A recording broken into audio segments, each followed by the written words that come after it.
Shkoyach. Thank you. I missed you. Baruch Hashem, big zchut to be in Eretz HaKodesh. There are many differences, or a handful of differences, between the tefillah or other practices that we have that differ between Eretz Yisrael and Chutz La'aretz. Certainly when it comes to the observance of Yom Tov, 1 day or 2 days, that's probably the most noticeable one. Here in Chutz La'aretz we have 2 days. Here in Chutz La'aretz, only the Sfaradim are the ones that have Birkat Kohanim every single day.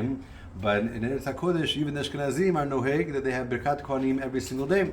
Another time we have a difference is depending on how Yamim Tovim fall out during the week. Sometimes there's a discrepancy between which Seder Parasha is read on Shabbat. Sometimes Eretz Yisrael is ahead of us by a week and it takes us a long time to catch up.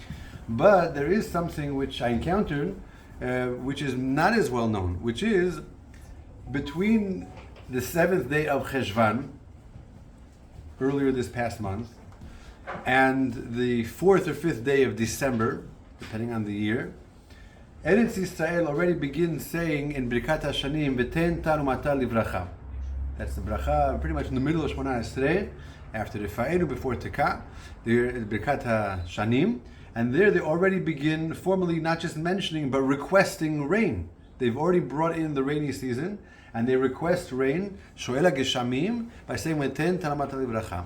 We in Chutz La'aretz, we only are noheg to say that winter change, requesting for rain, starting 60 days after Tishrei, Tukfat Tishrei, which is usually the Arvit of December 4th.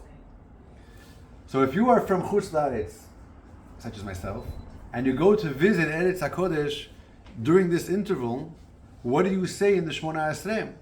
Do you join the Minhag HaMakom, which is to already say V'ten tanu mata livracha, or do you go by your usual custom in Chutz La'aretz of continuing to not say that, saying V'ten bracha? And by us, it's not just a sentence, we have a whole different paragraph. Barachenu, Barachalenu. So, this is the question which is encountered. Mishnah Berurah brings down this question, Siman Kuf Yud Zayin, and Mishnah Berurah says that there's really over here Machloket Achronim. Some say you go by your hometown, that unless you're basically planning to move, or unless you're staying in Eretz HaKodesh for a year, you go by your hometown. That's the first opinion brought in Mishnah Berurah. However, Mishnah Berurah brings down the position of Maran Achidah.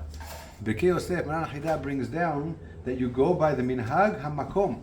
That even if you're just visiting Eretz HaKodesh, and there are people that this is still relevant, because we're only going to start, I think it's next week, saying V'ten tanu mata livracha.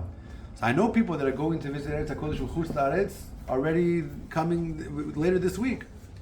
So according to Sfaradim, according to Halacha v'Kaf HaChaim and the Alkut Yosef, they agree with Maran Achidah, and that is that even if you're only visiting from Chutz La'aretz to Eretz HaKodesh, you actually say V'ten tanu mata livracha. You join the minhag of Eretz HaKodesh and you say V'ten tanu mata livracha while you are there.